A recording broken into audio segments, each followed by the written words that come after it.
The radio crackled with static at 3:47 hours, Eastern Afghanistan time. What should have been routine chatter between forward operating bases had gone silent for 17 minutes. In the intelligence tent at Bagram Airfield, Captain Marcus Rodriguez stared at the digital map display, watching blue dots that represented Navy SEAL Team 6 disappear one by one from his screen. The dots had been moving steadily through the Hindu Kush Mountains, executing what was supposed to be a straightforward extraction mission. Now there was nothing but the soft hum of electronic equipment and the distant whir of generators powering the base. "Sir, we've lost all contact with Neptune 7, Sergeant First Class Williams reported, his voice tight with concern. The mission had been classified above Rodriguez's clearance level, but he knew enough to understand that 12 of America's most elite warriors were now ghosts in enemy territory. The Taliban had been unusually active in the region, and intelligence suggested a high-value target was being moved through the area. What they hadn't anticipated was the coordinated ambush that had just unfolded in the darkness of the Afghan mountains. The silence stretched on, broken only by the mechanical sounds of war. Rodriguez reached for his radio, knowing he had to make the call that would either save 12 lives or confirm their worst fears. The nearest Apache helicopter was 40 minutes out, too far to matter. The closest ground support was pinned down by enemy fire 30 kilometers away. In the arithmetic of warfare, time had become the most precious commodity, and they were running dangerously low on it. Outside the intelligence tent, the pre-dawn darkness was complete except for the amber glow of airfield lights. Somewhere in that darkness, a lone A-10 Thunderbolt II was already spinning up its engines, though Rodriguez didn't know it yet. The pilot had been monitoring the emergency frequencies, listening to the silence where voices should have been. She had been waiting for this moment her entire career, though she never would have wished for it to come at the cost of American lives. The clock on the wall ticked past 3:48 hours. In the mountains, muzzle flashes lit up the darkness like deadly fireflies. The SEALs were fighting for their lives, but their radio equipment had been destroyed in the opening moments of the ambush. They were alone, surrounded, and running low on ammunition. The enemy had chosen their killing ground well, using the terrain to funnel the Americans into a narrow valley with steep walls on both sides. Rodriguez finally keyed his microphone, his voice steady despite the gravity of the situation. "All stations, this is Bagram Control. We have a critical situation developing in Sector 7 Alpha. Neptune 7 is missing and presumed engaged. I repeat, Neptune 7 is missing and presumed engaged." The words hung in the air like a death sentence, marking the moment when a routine mission became a fight for survival in the unforgiving mountains of Afghanistan. Major Elena Vasquez had been lying on her bunk in the pilot quarters when the emergency call came through her personal radio. She had always kept it tuned to the emergency frequencies, a habit developed during 3 combat tours that had taught her to sleep with one ear open. At 34, she was older than most of her fellow pilots, with premature silver streaks in her black hair that earned her the unofficial nickname, Storm, among the younger aviators. Her official call sign was different, one that carried weight and respect among those who truly understood combat aviation, but few at Bagram knew the story behind it. She rolled out of bed with the fluid motion of someone who had done this countless times before, her feet finding her flight boots in the darkness without conscious thought. While other pilots fumbled for light switches and struggled with the fog of sleep, Vasquez was already mentally running through her pre-flight checklist. Her A-10 Thunderbolt II, tail number 780684, was parked in the 4th revetment from the left, fueled and armed according to standard operating procedures. The aircraft had been her constant companion for the past 8 months, and she knew its capabilities and limitations better than she knew her own. The intelligence brief had been sparse when she arrived at the squadron-ready room 15 minutes later. 12 Navy SEALs were missing in the mountains, last known position approximately 60 nautical miles northeast of Bagram. The terrain was hostile, the weather was marginal, and enemy activity in the area was confirmed but not quantified. It was the kind of mission that required split-second decisions and the ability to operate independently in contested airspace. "Storm, you sure you want to take this one solo?" asked Lieutenant Colonel Hayes, the squadron commander. He was a good officer, but like many in leadership positions, he sometimes forgot that his pilots were professionals who had volunteered for exactly this type of mission. Vasquez had already started pulling on her flight gear, the familiar weight of her survival vest settling across her shoulders like an old friend. "Those SEALs didn't choose to go in alone, Colonel," she replied, adjusting her helmet bag on her shoulder. "Besides, my bird's already configured for close air support, and I know that terrain better than anyone else in the squadron." It was true, though she didn't mention the personal reasons why she was so familiar with that particular stretch of mountains. Some stories were better left untold, at least until the mission was complete. The walk to her aircraft took 3 minutes in the pre-dawn darkness, her flight boots crunching on the gravel between the revetments. The A-10 squatted low on its landing gear, its angular profile unmistakable even in silhouette. The aircraft had been designed for one purpose: to provide close air support to ground forces in contact with the enemy. Everything about its construction reflected that singular mission, from the titanium bathtub that surrounded the pilot to the massive GAU-8 cannon that formed its centerpiece. Vasquez completed her walk-around inspection by feel and instinct, her hands checking control surfaces and weapons mounts in a ritual that had become second nature. The aircraft carried a full load of 30 ammunition for the cannon, along with Maverick missiles and 500-pound bombs on the wing pylons. It was enough firepower to level a city block, but she hoped she wouldn't need most of it. Precision was more important than raw destructive power when friendly forces were in close contact with the enemy. The cockpit felt like home as she strapped in, her hands moving automatically through the startup sequence. Outside, the crew chief gave her a thumbs-up signal, indicating that all external checks were complete and the aircraft was ready for flight. The twin General Electric TF-34 engines spooled up with their characteristic whine, a sound that had become synonymous with salvation for countless ground troops over the past 4 decades. As she taxied toward the active runway, Vasquez keyed her radio to check in with Bagram Tower. Bagram Tower, Hog 77 requesting immediate departure to the north, emergency close air support mission. The controller's response was professional but tinged with urgency. Hog 77, you're cleared for immediate takeoff, wind calm, contact departure on 254.7.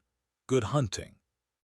The accelerated down the runway with deceptive swiftness, its powerful engines pushing the heavily armed aircraft into the night sky. As the gear came up and the aircraft settled into its climb, Vasquez felt the familiar calm that came with being airborne and mission-focused. Behind her, Bagram Airfield receded into a collection of lights in the darkness. Ahead lay the mountains where 12 Americans were fighting for their lives, and she was their only hope for survival. The flight northeast took 23 minutes, during which Vasquez maintained radio contact with Bagram Control while monitoring the emergency frequencies for any sign of life from Neptune 7. The mountains rose around her like sleeping giants, their peaks invisible in the darkness, but their presence felt through the turbulence that shook her aircraft. This was dangerous flying, the kind that claimed inexperienced pilots who didn't respect the terrain or the thin air at altitude.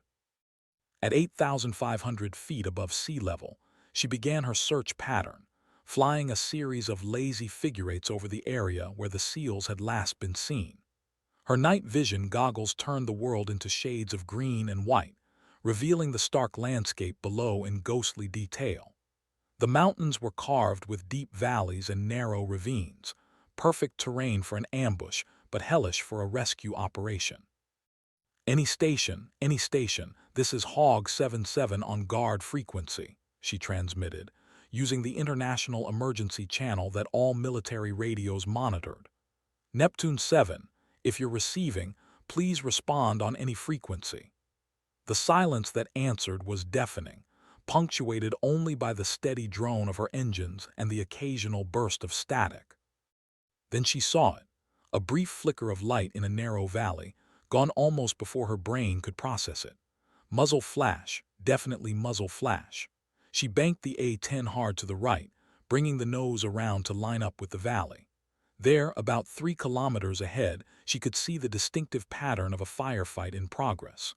The bright white flashes of American weapons were easily distinguishable from the orange-yellow flashes of AK-47s and RPGs. Bagram Control, Hog 77 has contact with ground forces in Sector 7 Alpha Niner, she reported, her voice steady despite the adrenaline surge. Observing active engagement, multiple hostile positions. Request immediate coordination with Neptune 7 if possible. The response came back negative. There was still no radio contact with the SEAL team, which meant she would have to make her own tactical decisions based on what she could observe from the air. The valley was a death trap, she realized as she circled at 10,000 feet, well above the effective range of most small arms fire. The SEALs were pinned down in a cluster of rocks at the narrow end, while enemy forces occupied the high ground on both sides. It was a classic L-shaped ambush, designed to channel the targets into a killing zone where they could be destroyed with concentrated fire. The only way out was back the way they had come, but that route was now covered by at least 2 machine gun positions. Vasquez descended to 8,000 feet for a better look, pushing the envelope of safety, but needing to identify friendly positions before she could engage. The A-10's targeting pod gave her a clear thermal image of the battlefield, showing the heat signatures of men locked in mortal combat. She could see the SEALs huddled behind their cover, returning fire when they could, but they were clearly outnumbered and running low on ammunition. The enemy had chosen their positions well, using natural rock formations and constructed fighting positions to create overlapping fields of fire.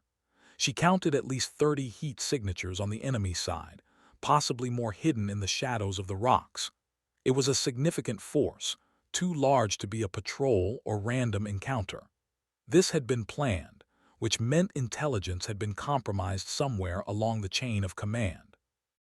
Unknown American aircraft, unknown American aircraft, this is Neptune 7 actual. The voice crackled through her headset, weak and distorted by static but unmistakably American. Vasquez felt her heart rate spike as she keyed her microphone to respond.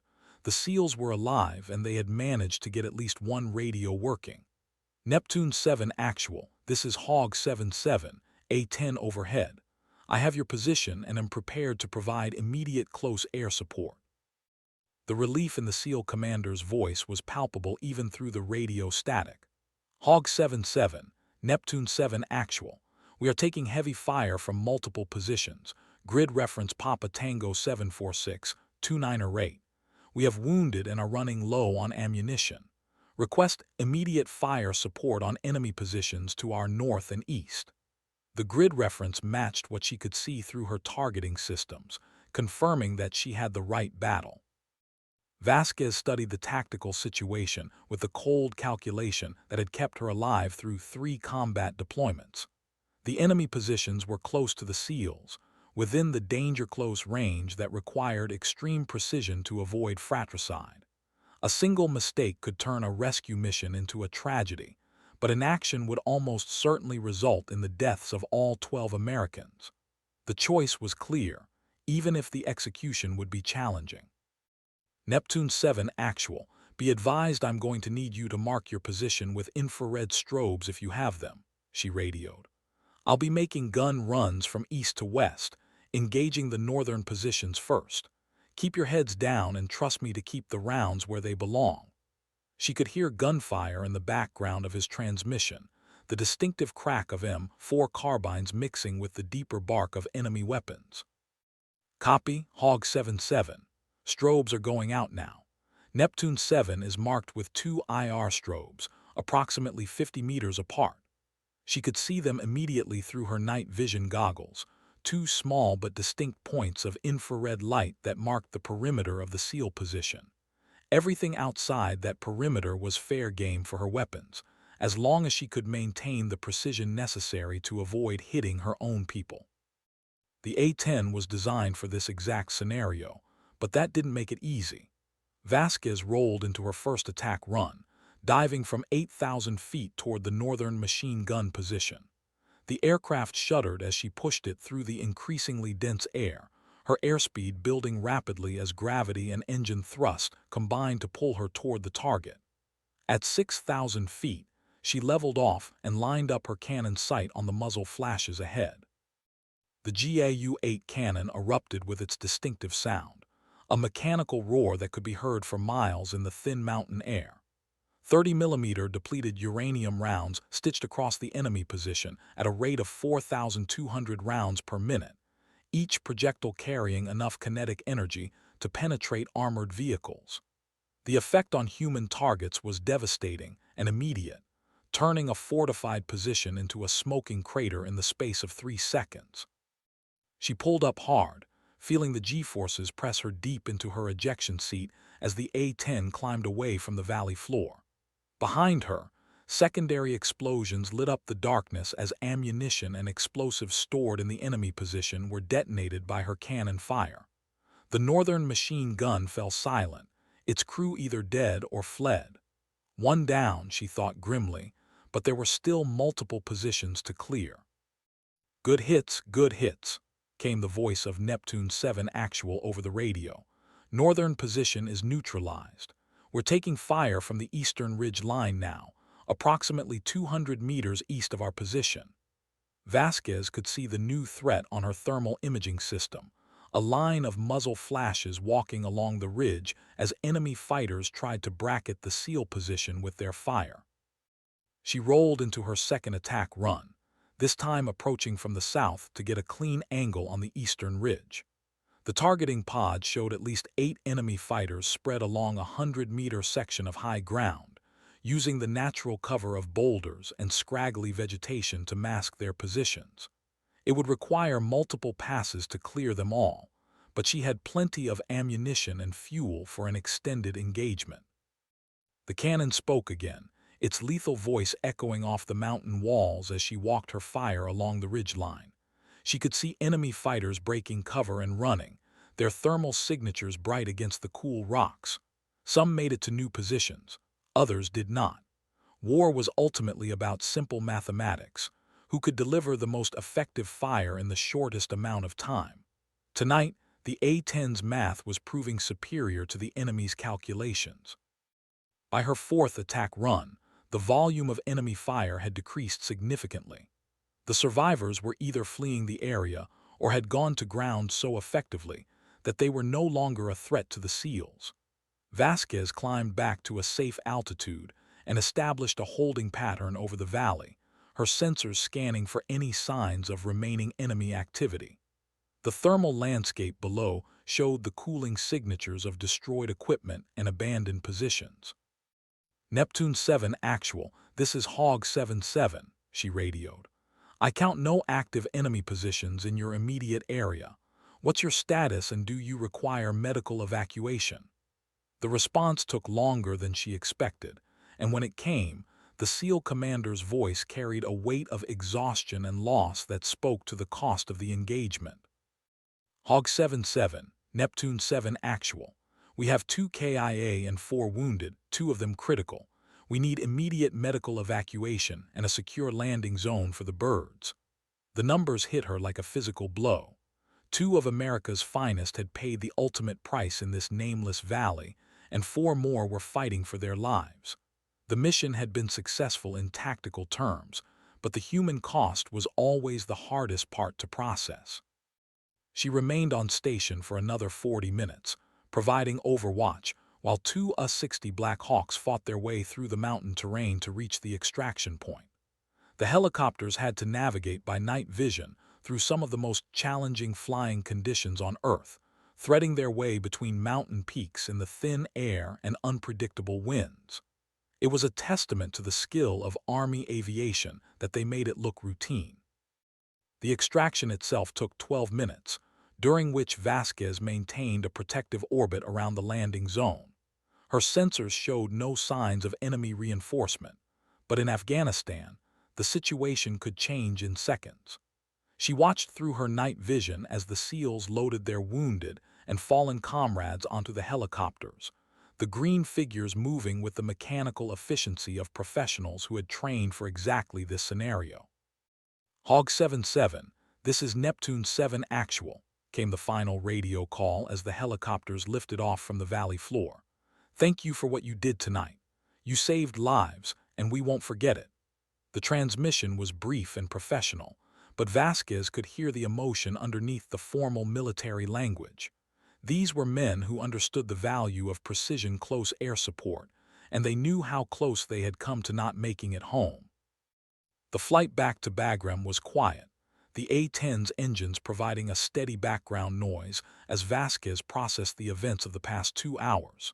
She had expended nearly 800 rounds of 30 ammunition and had likely killed or wounded dozens of enemy fighters, but the only numbers that really mattered were the ones Neptune 7 actual had given her. 2 killed, 4 wounded, 10 going home to their families. In the arithmetic of warfare, it was a victory, but victories in Afghanistan always came at a cost.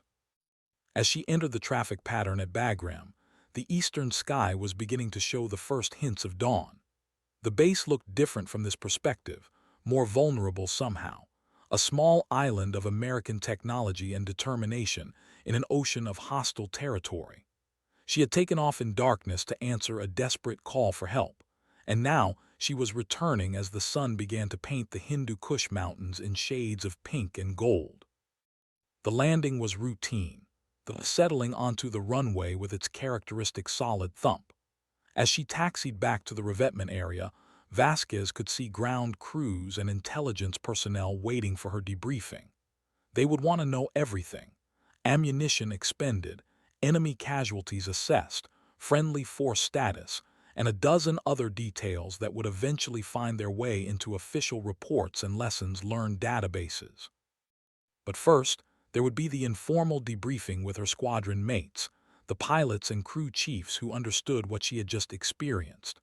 They would gather around her aircraft in the growing daylight, listening to her account of the engagement with the professional interest of people who might face similar situations themselves. Some would ask technical questions about aircraft performance and weapons effectiveness. Others would simply nod and offer quiet words of acknowledgement. Lieutenant Colonel Hayes was waiting by her aircraft when she shut down the engines, his expression mixing relief with professional curiosity. "How'd it go out there, Storm?" he asked as she climbed down from the cockpit, her flight gear heavy with sweat and adrenaline. The nickname sounded different now, less casual and more like a recognition of something proven under fire. 12 Americans are coming home, Colonel," she replied, pulling off her helmet and running her fingers through her sweat-dampened hair. 2 of them won't be walking off the plane, and 4 more will need some time to heal, but they're all coming home. That's what matters." It was the kind of answer that said everything and nothing, the response of a professional who understood that some aspects of combat were better left unspoken. The debriefing lasted 3 hours, during which Vasquez provided detailed accounts of her targeting decisions, weapon employment, and observations of enemy tactics. The intelligence officers were particularly interested in the size and apparent coordination of the enemy force, which suggested a level of planning that went beyond a chance encounter. Someone had known the SEALs were coming, and someone had prepared an ambush designed to destroy them. When the formal sessions were finally complete, Vasquez found herself walking alone across the airfield in the bright Afghan sun. The temperature was already climbing toward what would be another scorching day, and the mountains that had seemed so menacing in darkness now looked almost serene in the clear morning light. It was hard to believe that just hours earlier, those same mountains had witnessed a life-and-death struggle between American forces and their enemies. She stopped at the small memorial garden near the base chapel, where simple stone markers bore the names of Americans who had not made it home from Afghanistan. The garden was quiet at this hour, a place where people came to remember and reflect. Soon, there would be 2 new names added to the growing list, 2 more families that would receive folded flags, and the gratitude of a nation that was growing weary of war. The sound of approaching footsteps made her turn. Sergeant First Class Williams, the intelligence analyst who had first reported the loss of contact with Neptune 7, was walking toward her with 2 cups of coffee. He was young, maybe 25, with the kind of earnest expression that marked him as someone who took his responsibilities seriously. The coffee was a gesture of respect, one professional to another. "I wanted to thank you for what you did out there, Major," he said, offering her one of the cups. "I was the one monitoring their progress when they went dark. For a while there, I thought—" He didn't finish the sentence, but he didn't need to. Everyone at Bagram had experienced that sick feeling when American forces went missing in the mountains, the helpless knowledge that good people were fighting and dying beyond the reach of immediate help. Vasquez accepted the coffee gratefully, wrapping her hands around the warm cup despite the growing heat of the day. "You did your job, Sergeant. You identified the problem and got the word out. That's what saved those SEALs, not anything I did. I just happened to be in the right place at the right time with the right airplane." It was typical military understatement, the kind of modest response that experienced professionals gave when others tried to make them into heroes. But Williams shook his head, his expression serious. "Ma'am, with respect, I've been monitoring air operations for 18 months, and I've never seen anyone take an A-10 into terrain like that without backup at night and put ordnance that close to friendly forces. That wasn't luck or timing. That was skill and courage, and everyone on this base knows it." The young sergeant's words carried the weight of genuine admiration, the kind of recognition that meant more than any official commendation. They stood in comfortable silence for several minutes, sipping their coffee and watching the morning activity around the airfield. Transport planes were arriving and departing, helicopters were conducting training flights, and the complex machinery of military operations was grinding forward with its usual relentless efficiency. It was easy to forget, in moments like this, that they were in the middle of a war zone where death could arrive without warning. "Can I ask you something, Major?" Williams said eventually, his voice carrying a note of curiosity that suggested he had been thinking about something for a while. "Your call sign, Storm, how'd you get it? I mean, everyone knows the story behind most of the other pilots' call signs, but yours seems different somehow." It was a reasonable question, the kind that young military personnel asked when they were trying to understand the culture and traditions of their profession. Vasquez smiled slightly, an expression that carried memories of other times and other battles.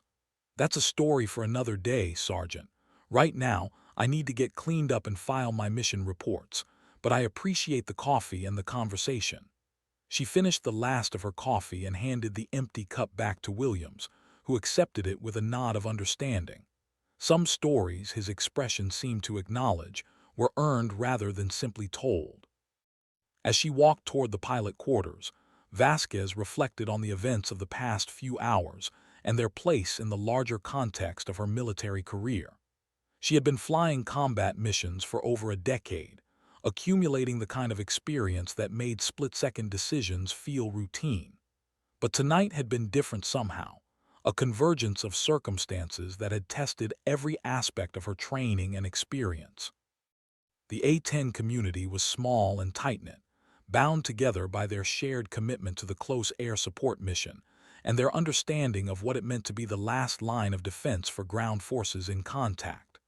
Tonight, she had upheld that tradition in the most direct way possible, placing her aircraft and her skills between American forces and those who wanted to kill them. It was what she had trained for, what she had volunteered for, but it never felt routine. Her quarters were sparse and functional, containing little beyond the necessities required for someone who spent most of her time either flying or preparing to fly. A few personal photographs occupied space on the small desk. Her parents at their home in New Mexico, her younger brother in his army dress uniform, a group shot of her first squadron from her days as a young lieutenant learning the fundamentals of attack aviation. The shower felt wonderful, washing away the physical and psychological residue of combat operations. Hot water was one of the small luxuries that made life bearable in Afghanistan, a reminder of civilization in a place where the rules of civilization were often suspended. As the water ran over her shoulders and back, She allowed herself a few minutes to decompress from the intensity of the past few hours. When she emerged from the bathroom, she found a message waiting on her military email account. It was from the wing commander, a brief note requesting her presence at a formal debrief scheduled for later that afternoon. The message was professional and routine, but she knew that word of the morning's mission had already begun to circulate through the command structure. Successful combat missions generated paperwork and attention, neither of which she particularly enjoyed. More interesting was a second message, this one from an address she didn't immediately recognize. The sender was identified only as Neptune 7 Actual, and the subject line read, "Thank you." She opened it with curiosity, wondering what the SEAL commander might have to say in the aftermath of their shared experience in the mountains. The message was brief and to the point. "Major Vasquez wanted to reach out personally to thank you for what you did for my team this morning. Your actions saved American lives, and we are all in your debt. If you're ever in the Virginia Beach area after this deployment, the first round is on me. Respectfully, Lieutenant Commander James Mitchell, SEAL Team 6. It was signed with his military email signature, which included his official contact information and security clearance level. She stared at the message for several minutes, processing its implications. It was unusual for special operations personnel to reach out to air support assets after a mission, not because they weren't grateful, but because operational security typically limited such communications. The fact that Mitchell had taken the time to send a personal message spoke to the intensity of what they had shared in those dark mountains. Her reply was equally brief. "Commander Mitchell, honored to have been able to help. That's what we're here for. Take care of your wounded and get your people home safe. Respectfully, Major Elena Vasquez." She hesitated before hitting the send button, then added a postscript. "If you're ever at Nellis Air Force Base, the A-10 demo team always appreciates visitors who understand what close air support really means." The afternoon debrief was more detailed than the morning session, involving representatives from multiple agencies and commands. Intelligence officers wanted to understand the enemy's tactical approach and apparent level of preparation. Operations officers needed to assess the effectiveness of current procedures and identify areas for improvement. Medical personnel were interested in the casualty patterns and the timeline for medical evacuation. Vasquez answered their questions with professional precision, sticking to observable facts and avoiding speculation about broader strategic implications. She described her targeting decisions in clinical terms, explaining how she had identified enemy positions and distinguished them from friendly forces. She detailed her ammunition expenditure and assessed the effectiveness of her weapons employment against the various target types she had engaged.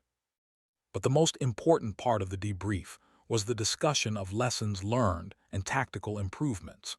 The incident had revealed gaps in communication procedures and highlighted the challenges of conducting operations in terrain that limited traditional support assets. The A-10's unique capabilities had proven decisive in this particular scenario, but there was no guarantee that similar situations would have similar outcomes. "Major Vasquez," said Colonel Patricia Santos, the wing's director of operations, "what would you recommend for future missions of this type? Are there procedural changes or additional resources that might improve our response capability?" It was the kind of question that reflected the military's commitment to continuous improvement, the idea that every operation provided opportunities to learn and adapt. Vasquez considered her response carefully, drawing on her experience, but also her understanding of the larger tactical and strategic environment. "Ma'am, I think the most important factor was having an aircraft already configured for close air support and a pilot familiar with the terrain. The A-10's loiter time and precision weapons gave me the flexibility to assess the situation and engage multiple targets over an extended period. But the real key was having current intelligence on the area and understanding the likely enemy tactics."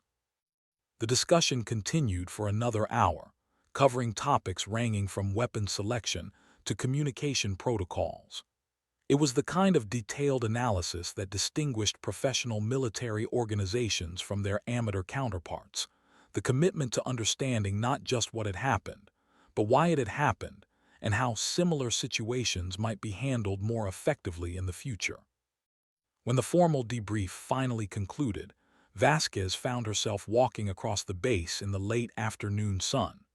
The mountains that had been so threatening in darkness now looked almost peaceful, their peaks catching the golden light of the setting sun. It was hard to reconcile the serene beauty of the landscape with the violence that had occurred there just hours earlier. She made her way to the base communications center, where she had arranged to place a call home. The time difference meant it would be early morning in New Mexico, but she knew her parents would want to hear from her. They worried about her deployments, though they were too proud and too military to say so directly. Her father had served in Vietnam, and he understood the realities of combat aviation better than most civilian parents. "Elena Mija, how are you?" Her mother's voice carried across 8,000 miles of fiber optic cable and satellite links, bringing with it the warmth and comfort of home. "We saw on the news that there was some kind of operation in Afghanistan. We were worried about you." Her parents always worried, though they tried not to let it show. It was the price families paid when their children served in harm's way. "I'm fine, Mom. Just another day at the office." It was a comfortable lie, the kind that children told their parents to spare them unnecessary worry. "How's Dad doing with his garden? Is he still fighting the grasshoppers?" The conversation shifted to familiar domestic topics, the everyday concerns of civilian life that seemed both mundane and precious from her perspective in Afghanistan. After the call ended, Vasquez walked to the flight line to check on her aircraft. The ground crew had already completed their post-flight inspection and were in the process of reloading the cannon and replacing the expended ordnance. It was routine maintenance, but she always made it a point to personally thank the crew chiefs and armament specialists who kept her aircraft mission-ready. "How's she looking, Chief?" she asked Sergeant Miller, the crew chief assigned to her aircraft. Miller was a 20-year veteran with hands that could diagnose mechanical problems through touch alone.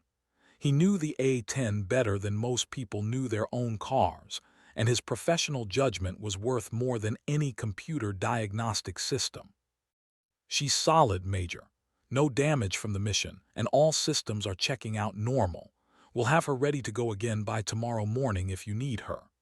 Miller's pride in his work was evident in his voice and in the immaculate condition of the aircraft.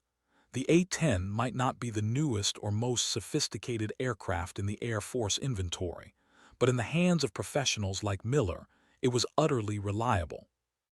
As the sun set behind the Hindu Kush Mountains, painting the sky in shades of orange and purple, Vasquez reflected on the strange convergence of circumstances that had brought her to this moment.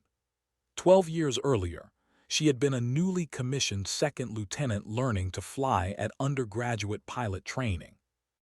The path from there to here had been neither straight nor predictable, marked by assignments that had taken her around the world and experiences that had shaped her understanding of military aviation. The call sign, Storm, had been earned during her first combat deployment to Iraq, though the circumstances were different from what most people assumed. It hadn't come from her flying skills or her tactical prowess, but from something more personal and more complicated. The story behind the name was one she shared with very few people, partly because it was painful to remember, and partly because it revealed vulnerabilities that she preferred to keep private. But tonight, standing on the flight line at Bagram Airfield with the mountains of Afghanistan rising around her like ancient sentinels, she found herself thinking about that story and its connection to the mission she had just completed. The past and present seemed to converge in ways that made her question whether some things were simply meant to be, whether certain people were put in certain places at certain times for reasons that went beyond mere coincidence. The sound of approaching footsteps interrupted her reverie. Lieutenant Colonel Hayes was walking toward her, his expression serious but not unfriendly. "Storm, got a minute?" he asked. using her call sign in a way that suggested this was an informal conversation between professionals rather than a formal military interaction. "I wanted to talk to you about something." They walked together toward the squadron building, past the rows of A-10s that represented American close air support capability in Afghanistan. Each aircraft had its own history and its own stories, accumulated over decades of service in conflicts around the world. Some had been built during the Cold War, when their primary mission was expected to be stopping Soviet tanks in Central Europe. None of their designers could have imagined that they would still be flying combat missions in the mountains of Afghanistan 4 decades after their first flight. "I got a call from the Pentagon this afternoon," Hayes said as they reached his office. "Apparently, word of this morning's mission has reached some very senior people. There's talk of a decoration, maybe something significant." He paused, studying her reaction. "I wanted to let you know what might be coming and get your thoughts on it. I know awards and recognition aren't everyone's priority, especially when they come at the cost of American casualties." Vasquez considered his words carefully. Military decorations were complicated things, representing both recognition for professional competence and political statements about the importance of particular missions or operations. She had received her share of awards over the years, most of them routine acknowledgments of sustained professional performance. But this felt different, more significant and more problematic. "Colonel, I appreciate the heads up," she replied finally, "but honestly,